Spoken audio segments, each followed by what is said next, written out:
వరలక్ష్మి వ్రతం చేయాలంటే చాలా పెద్ద ఏర్పాట్లు కావాలా? కాదు, ఇంట్లోనే సింపుల్ గా భక్తితో చేసుకోవచ్చు. ముందుగా ఇంటిని పూజా స్థలాన్ని శుభ్రం చేసుకుని ముగ్గు వేయండి. పీఠం పెట్టి పసుపు రాసి ముగ్గు వేసుకుని కుంకుమ అక్షింతలు వేసుకోవాలి. కలసంలో నీరు పోసి అక్షతలు నాణెం వేసి మామిడి ఆకులు పెట్టి పైన కొబ్బరికాయ ఉంచండి.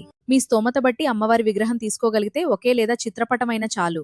అమ్మవారిని పీఠం మీద ఉంచి పంచామృతాలతో అభిషేకం చేసి ఆవాహన చేసుకోండి. నగల్తో పూలతో అలంకరించండి.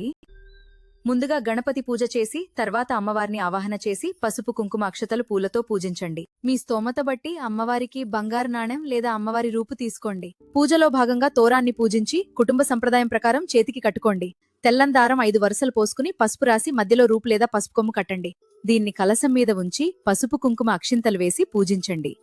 సాయంకాలం పూజ తర్వాత మెడలో కట్టుకోండి. అమ్మవారు వ్రత కథ లేదా అష్టోత్తరం చదువుకోండి. స్తోమతని బట్టి పలు రకాల నైవేద్యాలు సమర్పించి హారతి ఇవ్వండి. అమ్మవారికి ప్రీతికరమైన ప్రసాదాలు పులిహోర, పొంగలి, వడపప్పు, పానకం, పూర్ణాలు, శనగలు.